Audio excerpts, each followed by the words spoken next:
आज की पढ़ाई हम लोग एक कहानी से शुरू करते हैं। किसी गांव में एक किसान रहता था। किसान के एक बेटे थे। किसान स्वभाव से कंजूस आदमी था। उसके बेटे जब भी उससे पैसे मांगते तो अगर वह 10 रुपए मांगता तो किसान उसे 5 रुपए देता। यह बात उसके साथी लोग भी जानते थे, इसलिए उसके साथी भी उसे चिढ़ाते थे कि तेरा बाप कंजूस है। ऐसे ही समय बीतता गया। किसान का बेटा बड़ा हो गया। एक रोज फिर किसी काम के लिए उसने पैसे मांगे। स्वभावतः जितना पैसा वह मांगा उसके बाप ने उसके आधा पैसा उसको दिया। बेटा बहुत क्रोधित हो गया और बोला कि ठीक है बाबा, जब भी मैं आपसे पैसे मांगता हूं तो आप मुझे आधे पैसे देते हैं। मैं 10 रुपए मांगता हूं तो आप 5 रुपए देते हैं। मैं 100 रुपए मांगता हूं तो आप 50 रुपए देते हैं। आप सब कुछ अपने पास रखिए, अब मुझे आपके पास नहीं रहना, मैं जा रहा हूं।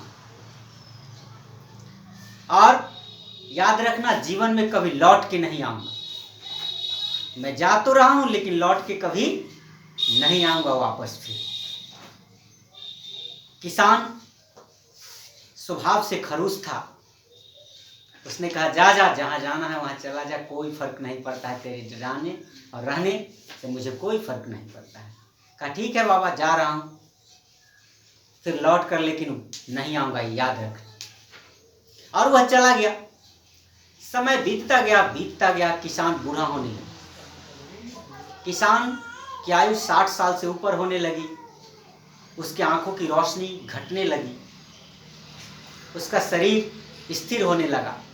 शरीर सही से काम नहीं करने लगा। तब उसे याद आई, क्या रे, मैंने इतना सारा धन जो जमा किया, इसका वारिस कौन होगा?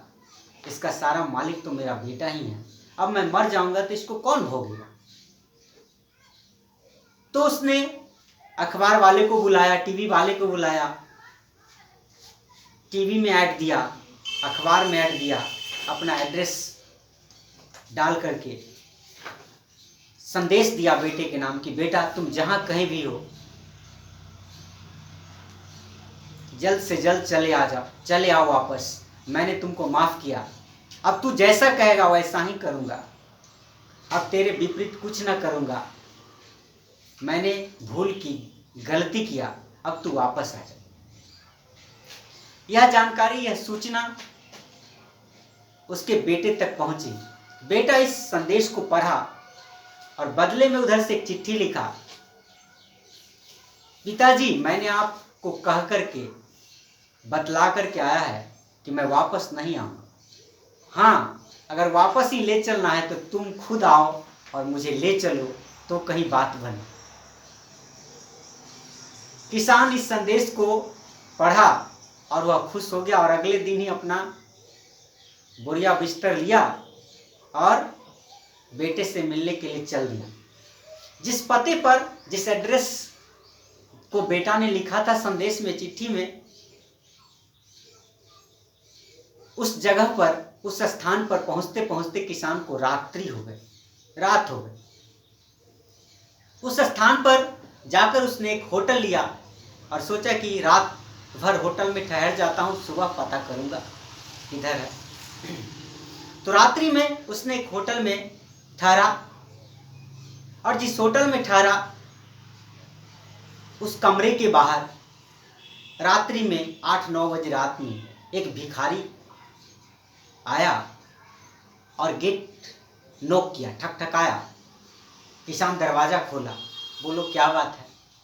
उस भिखारी ने कहा कि बाहर कड़ाके की ठंड है, इतनी ठंड है कि बर्दाश्त नहीं हो रहा है, शरीर जमा जा रहा है, ऐसा लग रहा है कि खून ही जम जाएगा। कृपया करके रात भर इस कमरे में रहने दे, सुबह होते ही मैं चला जाऊंगा। किसान ने उस भिखारी को धक्के मारकर बाहर कर दिया और गेट लगा लिया, सो गया। सुबह उठकर देखा, सुबह उठा, उसने गेट खोला तो देखा कि होटल के बाहर एक बड़ा सा फील्ड था। फील्ड में भीड़ लगी हुई थी। उसने कौतूहलवश सोचा कि आखिर भीड़ क्यों लगी है। उसने जाकर देखा तो चारों तरफ से लोग घेरे हुए थे और वह भिखारी जिसको वह धक्का देकर निकाल दिया था, वह मर गया था ठंड से। और नजदीक जाकर वह किसान ने देखा, गौर से देखा तो पाया कि वही उसका बेटा था। इस कहानी से हमें यह सीख मिलती है कि सिर्फ हमारे अपने ही जो खून है, जो मेरे बेटे हैं, जो हमारे भाई हैं, ब्लड रिलेशन वाले हैं, खूनी रिश्ते वाले हैं, वही अपने हैं, ऐसा सोच रखना बिल्कुल गलत है। काश वह उस भिखारी को रात में जगह दे देता तो उसका बेटा नहीं मरता। इसलिए स्वामी विवेकानंद ने कहा भी है कि भला मैं किसको गाली दूं, किससे झगड़ा करूं, किसको अपमानित करूं। पूरी पृथ्वी मेरी है, पूरी पृथ्वी मेरी माँ है और इस पृथ्वी पर रहने वाले जितने भी लोग हैं सब मेरे ही अपने परिवार के सदस्य के जैसे हैं। और पूरा आसमान मेरा छत है, पूरी पृथ्वी मेरा घर है और इस पृथ्वी पर रहने वाले सारे लोग मेरे ही अपने ही परिवार के सदस्य के समान हैं। तो मैं किसे गाली दूं, किसे अपमानित करूं। उन्होंने कहा कि वसुधैव कुटुंबकम, पूरी पृथ्वी मेरी और मैं पूरी पृथ्वी के लिए बना हूं और पूरा आसमान मेरा छत है। अगर काश वह किसान विवेकानंद के संदेश को समझा होता तो आज उसका बेटा मरा नहीं होता, उसका बेटा उसके साथ होता। तो हमें भी विवेकानंद के उस संदेश को, उस मैसेज को याद रखना चाहिए कि सिर्फ हमारे अपने खूनी रिश्ते वाले ही अपने नहीं हैं। इस पृथ्वी पर जितने भी लोग हैं सब अपने ही हैं, सब अपने ही परिवार के सदस्य हैं। ऐसा सोचना चाहिए तो जीवन जीने का मजा ही कुछ और हो जाए। आइए आज हम लोग वर्ब चैप्टर पढ़ेंगे।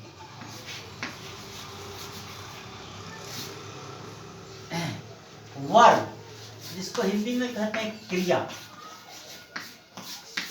वर्ब को क्या कहते हैं हिंदी में? क्रिया कहते हैं। तो क्रिया किसको कहते हैं, वर्ब किसको कहते हैं, इसको समझने के लिए हम यहाँ पे 3 टेबल बना रहे हैं, ए बी सी। इसमें हम लिखेंगे एक्शन। क्या लिखेंगे? एक्शन। और इसमें क्या लिखेंगे? स्टेट। और इसमें लिखेंगे पोजीशन। क्या लिखेंगे?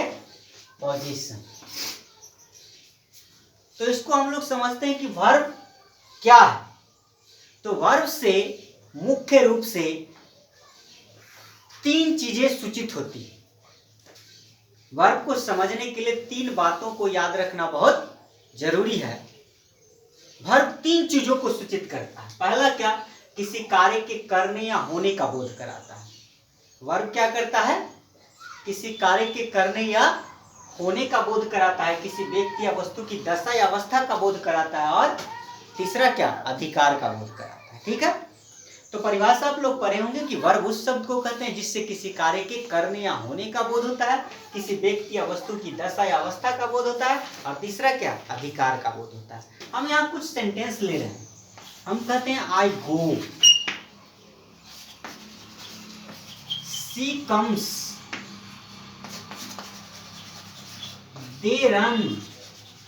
तो यहाँ रन, कम, गो, इनसे किसी कार्य के करने या होने का बोध हो रहा है, एक्शन का बोध। ठीक है, और दूसरा हम लेते हैं कि सी इज इल, वह बीमार है।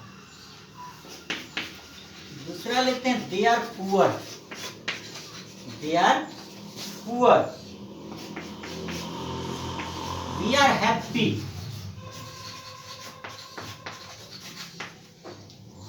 तो यहां पर देख रहे हैं वर्ब है is, are,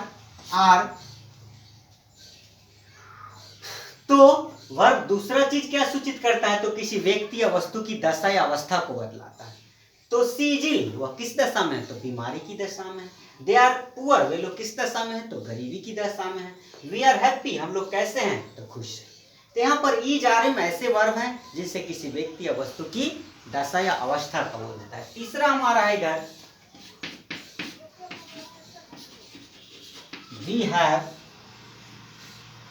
pens.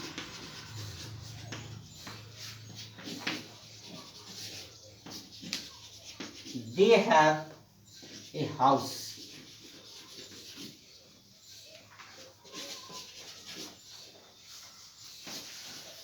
She had a cow. तो यहाँ पर have, had, तो has, have, had ऐसे वर्ब है जिनसे किसी वस्तु पर अधिकार का बोध होता है। तो कोई पूछे आपसे कि वर्ब क्या है, तो सिंपल इसको हम बतलाएंगे कि वर्ब वह शब्द है जिससे किसी कार्य के करने या होने का बोध होता है। दूसरा, किसी व्यक्ति या वस्तु की दशा या अवस्था का बोध होता है। तीसरा, किसी वस्तु पर अधिकार का बोध होता है। कोई दिक्कत? चलिए, तो अगर कोई परिभाषा आपसे पूछे तो परिभाषा के लिए हम लिख सकते हैं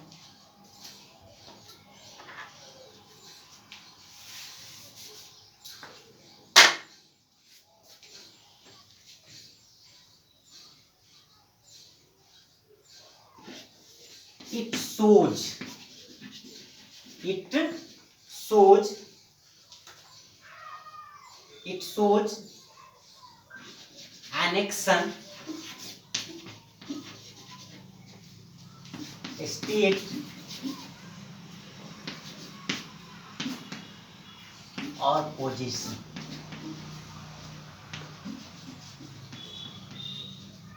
है ना?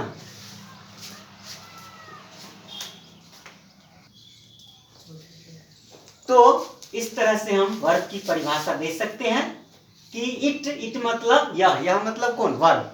सोच मतलब बतलाता है, दिखाता है। एन एक्शन, एक्शन मतलब किसी कार्य के करने या होने का बोध कराता है। स्टेट, दशा या अवस्था का बोध कराता है। पोजीशन, अधिकार का बोध कराता है। तो इस तरह से हम कह सकते हैं कि वर्ब वह शब्द है जो मुख्य रूप से तीन चीजों को सूचित करता है। वर्ब से मुख्य रूप से तीन बातें सूचित होती है। तीन बातें वो क्या है, तो किसी कार्य के करने या होने का बोध होता है, किसी व्यक्ति या वस्तु की दशा या अवस्था का बोध होता है, और तीसरा है अधिकार का बोध होता है। ठीक है, चलिए इतना अब आप लोग वर्ब समझ गए होंगे। अब इसका हम लोग वर्ब का टाइप्स पढ़ेंगे, देखते हैं। आइए अब हम लोग वर्ब के प्रकार को देखते हैं। तो वर्ब मुख्य रूप से दो प्रकार के होते हैं, प्रिंसिपल वर्ब या उसी को कहते हैं मेन वर्ब या उसी को कहते हैं फुल, और दूसरा है ऑक्सिलियरी वर्ब या हेल्पिंग। तो मेन वर्ब या प्रिंसिपल वर्ब किसको कहते हैं, तो जब वाक्य में एक ही वर्ब हो तो उसको हम प्रिंसिपल वर्ब या मेन वर्ब कहते हैं। जैसे he goes to Patna, he goes to Patna, इसमें goes एक ही वर्ब है, ये क्या आपका मेन वर्ब MD है ना। और क्या, दे प्ले, यहां पर प्ले क्या है, ये भी है मेन वर्ब या फुल। अब देखिए ही इज इल, यहां पर इज भी क्या है, फुल वर्ब, क्योंकि वाक्य में यहां भी क्या है, एक वर्ब। और मेन वर्ब की परिभाषा है, प्रिंसिपल वर्ब की परिभाषा है कि जब वाक्य में एक ही वर्ब हो तो वह मेन वर्ब होता है, फुल वर्ब होता है, प्रिंसिपल वर्ब होता है। ठीक है, तो यहाँ पर इज भी क्या है, फुल वर्ब, क्यों, क्योंकि सेंटेंस में एक ही वर्ब। ठीक है, चलिए अब दूसरा इधर आते हैं, ऑक्सिलियरी वर्ब किसको कहते हैं, तो वह वर्ब जो टेंस बनाने में, वॉइस बनाने में, नरेशन बनाने में इत्यादि विभिन्न कामों में, विभिन्न तरह के एक्शंस में जो मेन वर्ब की सहायता करता है उसी को क्या कहते हैं, ऑक्सिलियरी वर्ब या हेल्पिंग वर्ब कहते हैं। जैसे एग्जांपल लेते हैं, ही इज रनिंग, तो यहाँ पे रनिंग क्या है, मेन वर्ब, और इज क्या है, ए भी है ऑक्सिलियरी वर्ब। ये रनिंग की सहायता कौन कर रहा है? इज। ठीक है, she has eaten, she has eaten. यहाँ पे हैज क्या है? ए भी, और ईटेन क्या है? एम भी।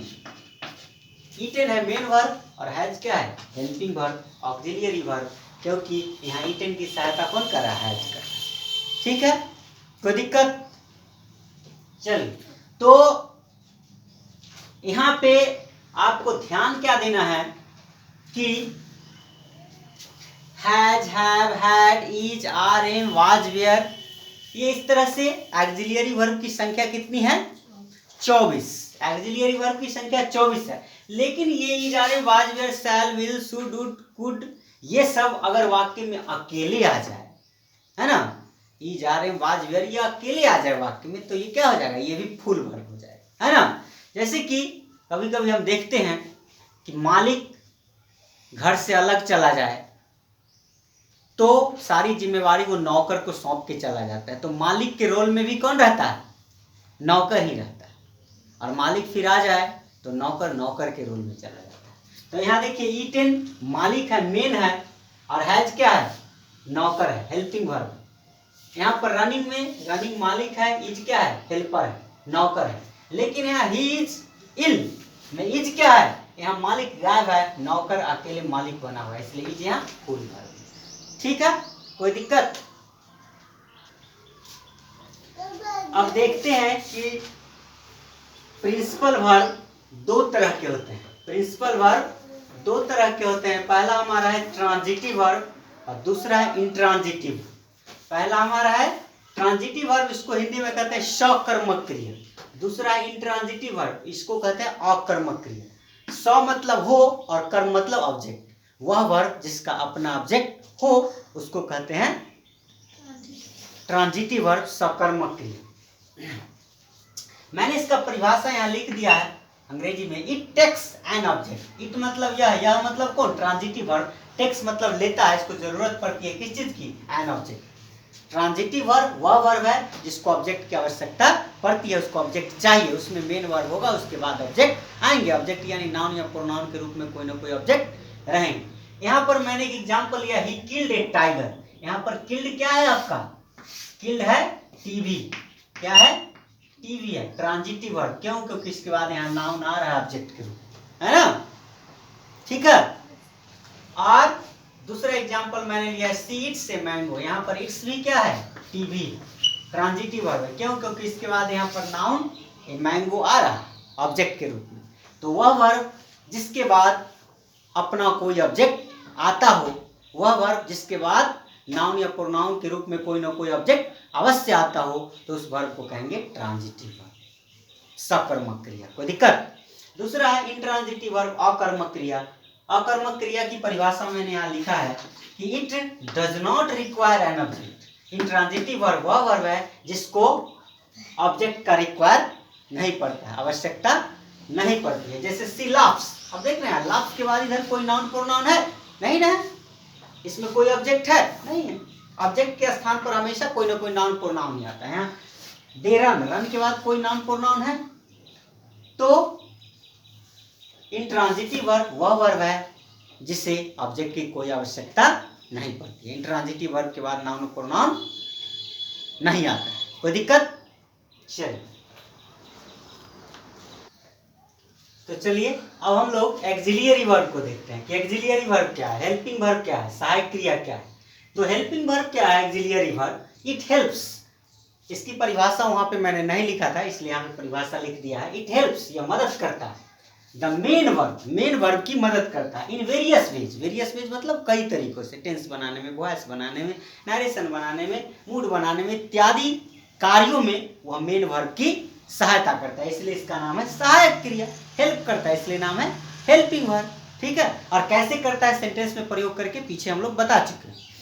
चलिए, तो एक्सिलियरी वर्ब की संख्या कितनी है? 24 है। एक्सिलियरी वर्ब की संख्या 24 है। इसको मैंने लिख दिया है, is, are, am, was, were, has, have, had, do, does, did, shall, should, will, would, can, could, may, might, must, ought, dare, need, used to, ये 24 एक्सिलियरी वर्ब की संख्या है। इनमें से 13 जो है मॉडल एक्सिलियरी है। 13 जो है वो क्या है, उसको आगे हम लोग पढ़ेंगे। मॉडल एक्सिलियरी है, यहाँ से shall, should, will, could, can, ये सब इधर मॉडल एक्सिलियरी। इनको छोड़कर के जो is, are, am, was, were ऐसे वर्ब है जो अगर अकेले वाक्य में आएंगे तो मेन वर्ब का काम करेंगे, फुल वर्ब का काम करेंगे। लेकिन अगर वह किसी दूसरे वर्ब की मदद करने के लिए आएंगे तो वो हेल्पिंग वर्ब कहलाएंगे। जैसे फिर से एक बार एक और एग्जांपल लेके हम लोग देख लेते हैं। जैसे यहाँ हम लिखते हैं कि he is running, he is, उसी एग्जाम्पल को यहाँ मैं फिर दोहरा रहा हूँ। ही इज रनिंग, यहाँ पे रनिंग हो गया आपका एम बी मेन वर्ब, और इज क्या हो गया ए बी एक्सिलियरी वर्ब। लेकिन इसको हम लिखते हैं क्या, ही इज इल, लिखते हैं ही इज इल। तो यहाँ पर इज अकेले है वाक्य में वर्ब, दूसरा कोई वर्ब नहीं है। यहाँ पर नौकर और मालिक खुद अकेले है इज, इसलिए ये क्या है, फुल वर्ब, एफ भी है, फुल वर्ब। ठीक है, यहाँ पर ये मेन वर्ब खुद है, क्योंकि मेन वर्ब की परिभाषा है कि जब वाक्य में एक ही वर्ब हो तो उसको फुल वर्ब या मेन वर्ब कहते हैं। तो ये is, are, am, was, were modal verb, modal auxiliary को छोड़ करके, इसमें से 13 को छोड़ करके, यहाँ से जो नीचे 13 इसको छोड़ करके is, are, am, was, were यहाँ तक जो भी वर्ब है, ये अगर किसी दूसरे वर्ब की मदद करने के लिए आएंगे तो उनको कहेंगे हम एक्सिलियरी वर्ब या हेल्पिंग वर्ब। लेकिन वाक्य में अगर वो अकेले आ जाए तो उसको क्या कहेंगे, फुल वर्ब या मेन वर्ब। कोई दिक्कत? तो यहाँ पर हमने वर्ब चैप्टर को पूर्णतः कंप्लीट कर लिया है। अब हम लोग वर्ब से संबंधित कुछ और बातें अगली वीडियो में देखेंगे कि क्या जो वर्ब होता है, वर्ब होता है मतलब कि यहाँ पर एक वर्ब लेते हैं हम कि गो, रन, ये सब, ये वर्ब अपने मूल रूप में सिंगुलर फॉर्म में रहते हैं या प्लूरल फॉर्म में रहते हैं, इसके बारे में हम लोग जानकारी इकट्ठा करेंगे अगली वीडियो में। आज यहीं पे खत्म करते हैं।